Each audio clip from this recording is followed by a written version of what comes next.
Heute befinden wir uns im wahrsten Sinne des Wortes zwischen den Bezirken. Die Landsberger Allee ist eine der längsten Straßen Berlins und verbindet über eine Länge von 11 Kilometern die Bezirke Friedrichshain-Kreuzberg, Pankow, Lichtenberg sowie Marzahn-Hellersdorf und ist damit nicht nur für den Autoverkehr eine der wichtigsten Verkehrsachsen, sondern mit Bus-, Straßenbahn- und S-Bahn-Anbindung auch für den öffentlichen Nahverkehr einer der wichtigsten Verkehrsknotenpunkte.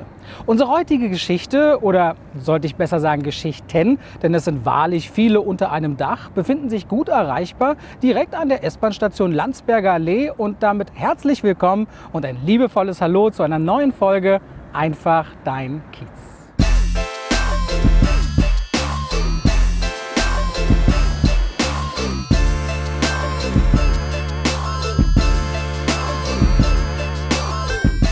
Nur ein Steinwurf entfernt befinden sich mit dem Volkspark Prenzlauer Berg und dem Volkspark Friedrichshain sowie dem alten Schlachthofgelände an der Storkower Straße beliebte Freizeitziele und auch Wohnkieze der Berliner. Bevor wir uns ins Abenteuer stürzen, fragen wir wie immer die Menschen, wie sie es hier so finden.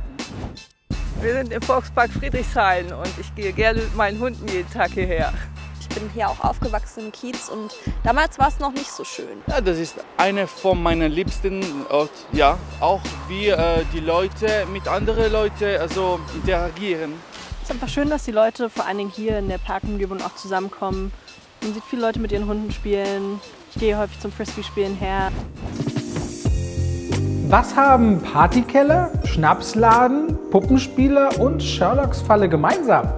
Nun, sie alle sind Spiele im Escape Berlin, einer Live-Escape-Game-Location an der Landsberger Allee. Und was man hier genau erleben kann, das erfahren wir jetzt von Heiner Henze. Hallo Heiner. Hallo Robert. Sag mal, kannst du mir erklären, was eigentlich ist genau ein Escape Room oder Escape Game? Im Prinzip ist es ein modernes Theater.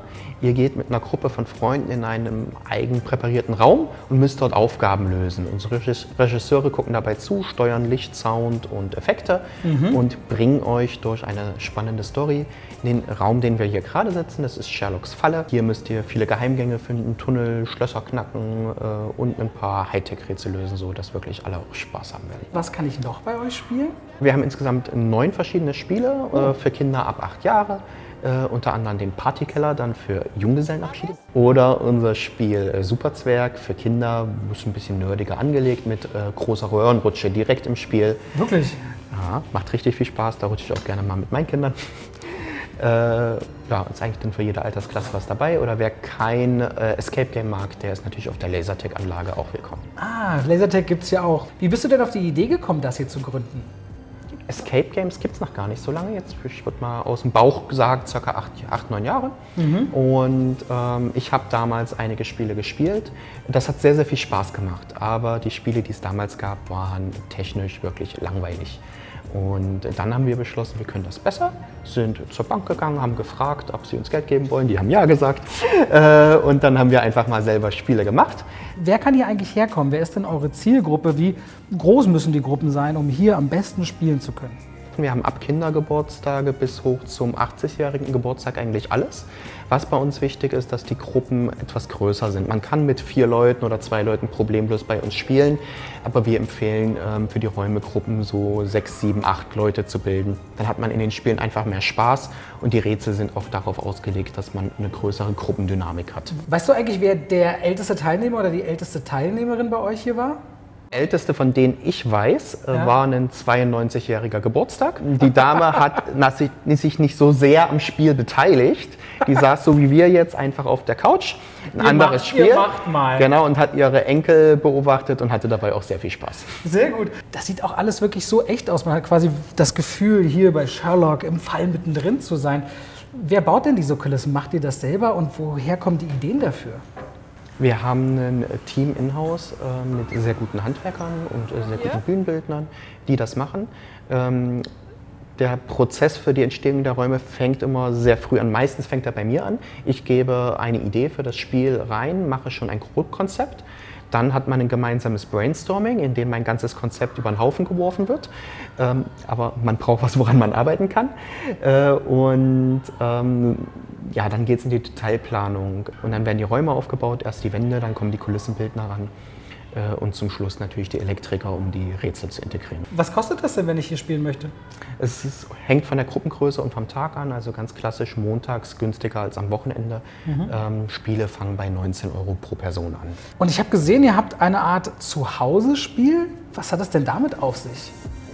Wenn du ein Spiel für zu Hause willst, kriegst du keine Box, mit der du auspacken kannst und loslegen kannst, sondern es sind eher Real-Life-Spiele. Das heißt, du kriegst zum Beispiel im Spiel Sherlocks Erben einen Brief von einer Anwaltskanzlei, dass es eine Serie von Mordfällen gibt und du eventuell irgendwie involviert bist als potenzielles nächstes Opfer. Den Brief kriegst du komplett unerwartet. Es wirkt alles extremst echt. Das heißt, wenn du diesen Brief aufmachst, wirst du erstmal einen halben Herzinfarkt Gab es da schon Fälle, dass Leute dann die Polizei gerufen haben? Das gab es nicht, weil wenn man sich genauer anguckt, steht dann unten ganz klein drauf, es ist Teil des Spieles. Es ist also kein klassisches Rätsel, wo man einen Zettel hat und da einen Code entziffern muss, sondern es ist wirklich richtige Deduktionsarbeit online und offline. Das ist ja abgefahren. Ja, Spaß. Cool. Also, ich kann es empfehlen. Was ist eigentlich der Grund, warum ihr hier verortet seid? Also warum macht ihr eure Planung mit all diesen Räumen hier in diesem Kiez? Das ist fast 3000 Quadratmeter Fläche. Als wir es übernommen haben, war es eine komplette leere Halle. Keine einzige Wand, kein gar nichts. Also besten Voraussetzungen, um seine eigenen Sachen zu bauen. Wir haben hier direkt Straßenbahnhaltestelle vor der Tür, wir haben S-Bahn-Stationen, wir haben Busse und wenn einem langweilig ist, kann man hier auch noch in den Volkspark Friedrichshain gehen und der ist ja auch klasse. Vielen Dank, Heiner, und dann weiterhin ganz viel Erfolg euch natürlich. So, liebe Leute, und damit neigt sich eine weitere Folge Einfach dein Kiez auch schon wieder dem Ende zu. Wer Lust hat, mit Freundinnen und Freunden oder sogar der gesamten Familie mal dem Alltag zu entfliehen, dem sei Escape Berlin wärmstens ans Herz gelegt. Übrigens auch eine ganz tolle Sache für die kältere Jahreszeit. Wer sich jetzt noch weiter interessiert für weitere Folgen von unserem schönen kleinen Kiez-Format, findet diese übrigens hier oder hier.